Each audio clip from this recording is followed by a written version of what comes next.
بسم اللہ الرحمن الرحیم۔ السلام علیکم۔ ایک دفعہ حضرت غوث پاک نے 100 عربی نسل کے گھوڑے خرید لیے، اور بہت سی روایات میں ملتا ہے کہ حضرت غوث پاک نے 50 عربی نسل کے گھوڑے خرید لیے۔ آپ کے مرید بھی بڑے حیران تھے، کیونکہ حضرت غوث پاک کو ان 50 قیمتی گھوڑوں کی بالکل ضرورت نہیں تھی۔ یہ ایک راز تھا، اور اس راز کے بارے میں غوث پاک نے کسی سے ذکر نہیں کیا، اور کسی مرید میں اتنی جرأت نہ ہوئی کہ وہ غوث پاک کے فیصلے پر سوال اٹھا سکے۔ وقت گزرتا رہا۔ اس وقت ایک عربی نسل گھوڑے کی قیمت آج کے اس دور کی لینڈ کروزر گاڑی کی قیمت کے برابر تھی۔ جب غوث پاک نے 50 گھوڑے خریدے تو آج کے دور میں ان گھوڑوں کی قیمت 50 گاڑیوں کے برابر تھی۔ ایک دن ایک آدمی کے پاس اس کا دوست ملنے کے لیے آیا، تو وہ اس کو اپنے گاؤں میں گھمانے کے لیے لے گیا، اور گھماتے گھماتے جب وہ غوث پاک کے استبل کے پاس سے گزرے تو اس نے دیکھا کہ حضرت غوث پاک کے استبل میں 50 عربی نسل کے گھوڑے بندھے ہوئے تھے۔ اس نے پوچھا کہ یہ کس کا استبل ہے؟ تو اس کے دوست نے بتایا، یہ غوث پاک کا استبل ہے، اور اس میں 50 قیمتی گھوڑے کھڑے ہیں اور اعلیٰ قسم کی خوراک کھا رہے ہیں۔ پھر اس دیہاتی نے کہا، چلو میں تمہیں اپنے غوث پاک سے ملانے لے چلتا ہوں۔ غوث پاک سے مل کر آپ کا ایمان تازہ ہو جائے گا۔ اس آدمی نے کہا، نہیں، پھر کبھی ملیں گے، آج میرا دل نہیں کر رہا۔ شاید اس کا مزاج ہی کچھ الگ تھا، یا پھر وہ حضرت غوث پاک کے بارے میں نہیں جانتا تھا۔ ایک دو مرتبہ دیہاتی اپنے دوست کو لے کر غوث پاک کے استبل کے پاس سے گزرا تو اس دیہاتی نے کہا، چلو میں تمہیں غوث پاک کے پاس لے کر چلتا ہوں۔ تو پھر اس نے منع کر دیا اور کہا، ابھی میرا دل نہیں کر رہا۔ وقت گزرتا رہا اور وہ آدمی اپنے گاؤں واپس چلا گیا۔ اچانک اس آدمی کی طبیعت خراب ہو گئی۔ اس نے اپنے گاؤں کے چھوٹے موٹے حکیم سے علاج کروایا، لیکن اس کو کوئی بہتری نہ آئی۔ تو اس کو خبر ملی کہ جس گاؤں میں وہ پہلے جا چکا ہے، اسی گاؤں میں بہت بڑا حکیم رہتا ہے جو ہر قسم کی مرض کے بارے میں جان لیتا ہے۔ اس آدمی نے سوچا کہ اپنے دوست کے گاؤں چلا جاتا ہوں، اپنے دوست کو ساتھ لے کر اس حکیم کے پاس جاؤں گا، اور اس کے پاس جا کر اپنا معائنہ کرواؤں گا کہ آخر مجھے ایسی کون سی بیماری ہے جو ٹھیک ہونے کا نام نہیں لے رہی۔ وہ دوست کے پاس گیا، اور وہ دوست اس کو اس حکیم صاحب کے پاس لے گیا۔ جب حکیم صاحب نے اس کا معائنہ کیا تو حکیم صاحب نے کہا کہ تمہارے جگر میں ایک ایسی بیماری پیدا ہو گئی ہے جس کا علاج ناممکن ہے۔ اس آدمی نے کہا، حضور، جوانی کے دن ہیں، زندگی کس کو کوڑی ہوتی ہے، آپ بتائیں، آخر اس کا کوئی تو ضرور علاج ہوگا۔ تو حکیم صاحب نے کہا، اس کا صرف ایک ہی علاج ہے کہ تم ایک عربی نسل کا گھوڑا لے آؤ، اور اس گھوڑے کا جگر نکال کر اس کو آگ پر پکا کر کھاؤ، اور اسی طرح تم ہر روز 50 دن تک ایک ایک گھوڑا ذبح کرو اور اس کا جگر نکال کر کھاؤ۔ 50 دن کے بعد ہی تمہاری یہ بیماری تمہارے جسم سے ختم ہو جائے گی، اور اگر ختم نہ ہوئی تو میری گردن اتار دینا۔ یہ سن کر اس آدمی کا سر زمین پر جا لگا کہ میری اوقات تو ایک عام سا گدھا خریدنے کی نہیں، تو میں عربی نسل کا گھوڑا، اور وہ بھی 50 کیسے خرید سکتا ہوں۔ تھوڑی دیر پریشانی کی حالت میں بیٹھنے کے بعد اس نے اپنے اسی دوست کو کہا جس دوست نے اسے غوث پاک کے پاس پہلے جانے کے لیے کہا تھا۔ اس نے کہا کہ تم مجھے غوث پاک کے پاس لے چلو۔ غوث پاک کے پاس 50 گھوڑے کھڑے ہیں۔ تم نے کہا ہے کہ وہ اتنے سخاوت مند ہیں، لہٰذا وہ مجھے 50 گھوڑے دے دیں تو میری جان بچ سکتی ہے۔ اس کے دوست نے کہا، تم پاگل ہو گئے ہو، 50 گھوڑے اور وہ بھی عربی نسل کے، تم جانتے ہو کہ وہ کتنے مہنگے ہیں۔ تو اس نے کہا کہ تم میرے ساتھ غوث پاک کے پاس چلو، میں حضرت شیخ عبد القادر جیلانی کے پاؤں میں پڑ جاؤں گا، ہاتھ باندھوں گا، اس کے آگے گڑ گڑاؤں گا، اس کو اپنی اللہ اور رسول کا واسطہ دے کر میں اسے 50 گھوڑے مانگ لوں گا۔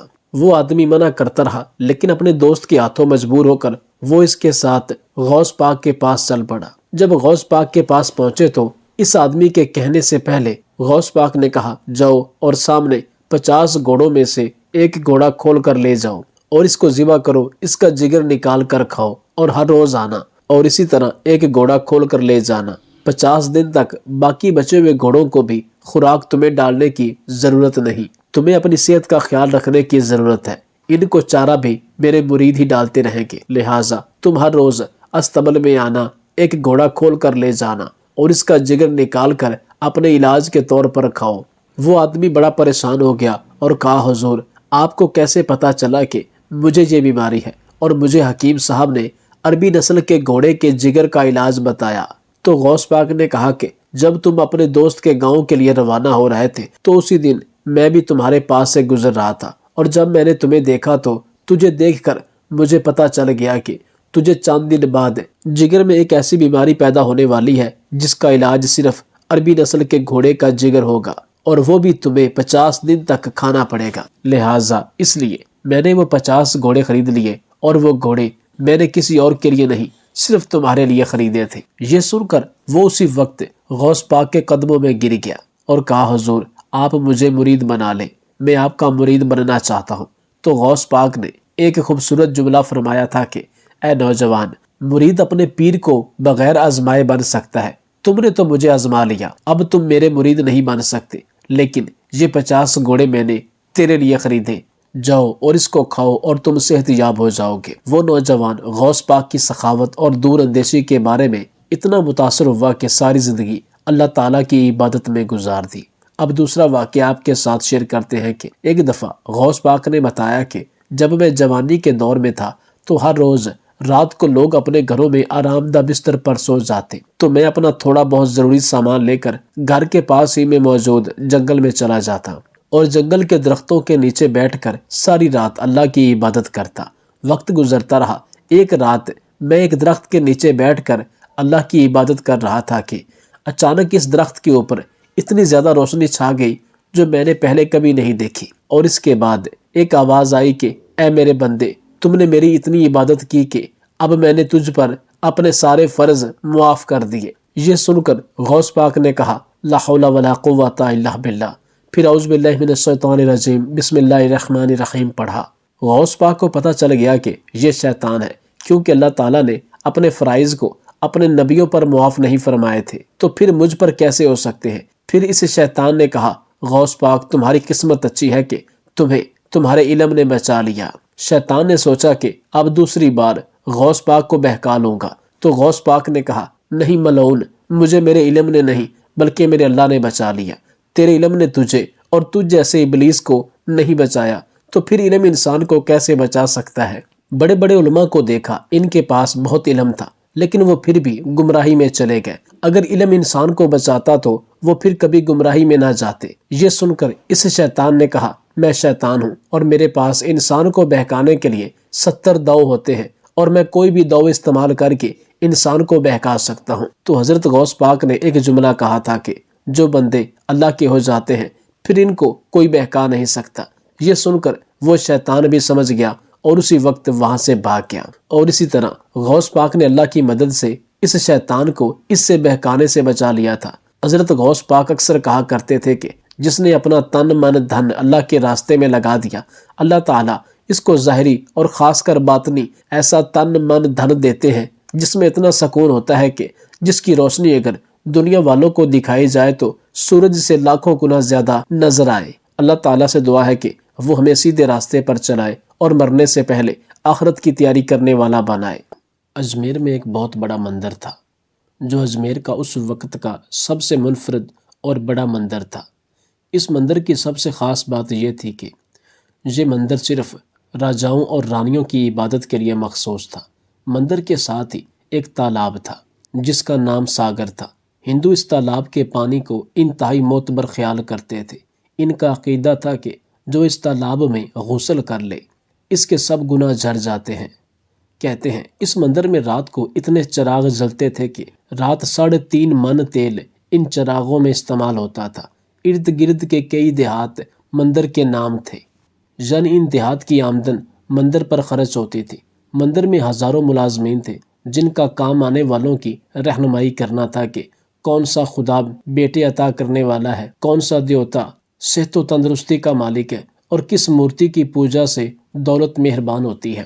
خواجہ غریب نواز رحمۃ اللہ علیہ اس مندر میں تشریف لے گئے اور انا ساگر سے کچھ فاصلے پر چٹائی بچھا کر اپنے مریدوں کے ہمراہ بیٹھ گئے۔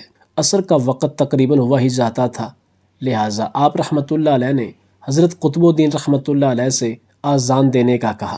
کفر و شرک کے گڑھ، اللہ کی وحدانیت اور حضرت محمد صلی اللہ علیہ وآلہ وسلم کی رسالت کا یہ پہلا اعلان تھا۔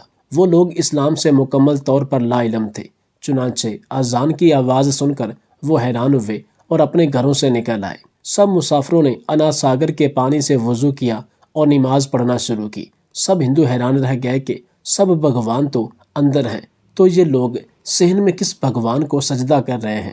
جب شام ہوئی تو راجا کے اونٹ جو دن میں چرنے کے لیے گئے ہوئے تھے اپنے چرواہوں کے ساتھ واپس آنے لگے۔ اتفاق سے جہاں حضرت خواجہ رحمۃ اللہ علیہ اپنے ساتھیوں کے ساتھ بیٹھے تھے وہ جگہ راجا کے اونٹوں کے بیٹھنے کی تھی۔ چرواہوں نے بابا صاحب رحمۃ اللہ علیہ سے کہا، اٹھو بابا، اونٹوں کے بیٹھنے کی جگہ خالی کرو۔ آپ رحمۃ اللہ علیہ نے فرمایا، اتنا میدان پڑا ہے، اونٹ تو کہیں بھی بیٹھ جائیں گے، کیوں مسافروں کو تنگ کرتے ہو؟ وہ نہ مانے اور مسلسل اصرار کرتے رہے کہ اونٹ اسی جگہ بیٹھیں گے۔ آخر انہوں نے بہت بدتمیزی سے کہا، یہ راجا کے اونٹوں کے بیٹھنے کی جگہ ہے اور ادھر راجا کے اونٹ ہی بیٹھیں گے، تم لوگ کہیں اور ڈیرا لگاؤ۔ آخر آپ رحمۃ اللہ علیہ نے اٹھتے ہوئے حضرت قطب الدین سے فرمایا، اٹھو قطب الدین، یہ کہہ رہے ہیں کہ یہ اونٹوں کے بیٹھنے کی جگہ ہے تو چلو اونٹ ہی بیٹھے رہیں۔ یہ کہہ کر آپ رحمۃ اللہ علیہ اپنے ساتھیوں سمیت وہاں سے اٹھ گئے۔ اگلی صبح جب اونٹوں کو چرائی کے لیے لے جانے کا وقت آیا اور چرواہوں نے اونٹوں کو اٹھانا چاہا اور انہیں پتہ چلا کہ اونٹ اٹھنے کے قابل نہیں ہیں، انہوں نے اونٹوں کو مار مار کر زبردستی انہیں اٹھانا چاہا، لیکن وہ بیٹھے ہی رہے۔ چرواہے پریشان ہو گئے کہ جو اونٹ ان کے ایک اشارے پر اٹھ جاتے تھے آج کیوں نہیں اٹھ رہے۔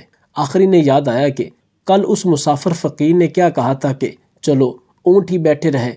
لوگ اکٹھا ہونا شروع ہو گئے، کوئی کہہ رہا تھا فقیر کوئی کامل جادوگر ہے، کسی نے خیال ظاہر کیا کہ کوئی بھگوان کا اوتار تھا، اور کسی نے خیال ظاہر کیا کہ اسی بھگوان سے کہیں کہ ان اونٹوں کو اٹھائیں۔ کچھ ہی دیر میں یہ بات راجا تک پہنچ گئی کہ ایک مسافر فقیر نے راجا کے اونٹوں پہ جادو کر دیا ہے۔ راجا نے حضرت معین الدین رحمۃ اللہ علیہ کو پیغام بھیجا، تم کیسے فقیر ہو جو بے زبانوں کو باندھ رکھا ہے؟ یہ بیچارے بھوک پیاس سے مر جائیں گے، اس لیے مہربانی کر کے اپنا جادو واپس لے لو۔ آپ رحمۃ اللہ علیہ نے فرمایا، ہم مسلمان ہیں اور مسلمان بد دعا نہیں کرتے، نہ ہی جادو۔ جاؤ، جس کے حکم سے بیٹھے تھے اسی کے حکم سے اٹھ کھڑے ہوں گے۔ اب جو جا کر اٹھایا تو اونٹ پہلی بار پر ہی اٹھ بیٹھے۔ ہندوؤں کی دلچسپی ان مسافروں میں بڑھنے لگی۔ پانچوں وقت اذان ہوتی اور نماز ادا کی جاتی۔ آخر راجا تک یہ بات پہنچ گئی کہ کچھ فقیر آئے ہیں جو مسلمان ہیں، پانچوں وقت اذان دیتے ہیں اور ہمارے پوتر تالاب کو ہاتھ منہ دھو کر برسٹ کرتے ہیں اور ہمارے دھرم کے خلاف باتیں بھی کرتے ہیں۔ کہتے ہیں یہ مورتیاں پوجنے کے قابل نہیں، یہ تو محض پتھر ہیں، اس لیے انہیں یہاں سے اٹھایا جائے۔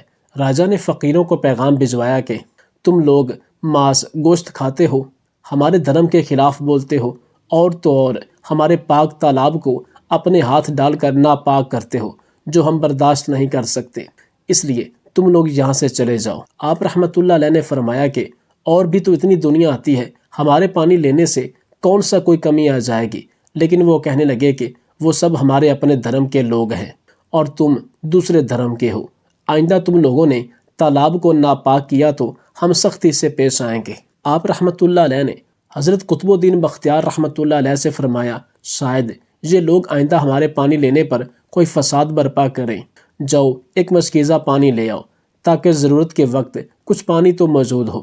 لہٰذا حضرت قطب الدین بختیار رحمۃ اللہ علیہ نے ان سے فرمایا، چلو ہم مشکیزہ بھر لیتے ہیں۔ وہ اس شرط پر مان گئے کہ تمہارا جسم پانی سے نہ چھوے۔ حضرت قطب رحمۃ اللہ علیہ تالاب کی سیڑھیوں پر جا بیٹھے اور مشکیزہ پانی میں ڈبو دیا۔ جب وہ بھر گیا تو حضرت قطب رحمۃ اللہ علیہ نے وہ مشکیزہ اوپر کھینچا، لیکن جو ہی مشکیزہ پانی سے بھر آیا، انا ساگر کا پانی خشک ہو گیا، گویا سارا انا ساگر مشکیزے میں بند ہو گیا۔ انا ساگر کا خشک ہونا تھا کہ پورے اجمیر میں کوہرام مچ گیا۔ وہ رو رہے تھے کہ ہم جو گناہوں کی گٹھڑیاں لاتے ہیں اور انا ساگر میں غسل کر کے ان سے چھٹکارا پا لیتے ہیں، اب ہم گناہوں کا بوجھ لیے کدھر جائیں گے؟ سارے علاقے میں خبر پھیل گئی کہ مسافر فقیر نے جادو کے زور سے انا ساگر کو خشک کر دیا ہے۔ راجا اس نئی صورتحال سے بہت پریشان ہوا۔ اس نے اپنے وزیروں کو بلایا، سب نے یہی کہا کہ فقیر یا تو جادوگر ہے یا پھر واقعی کوئی کامل فقیر ہے۔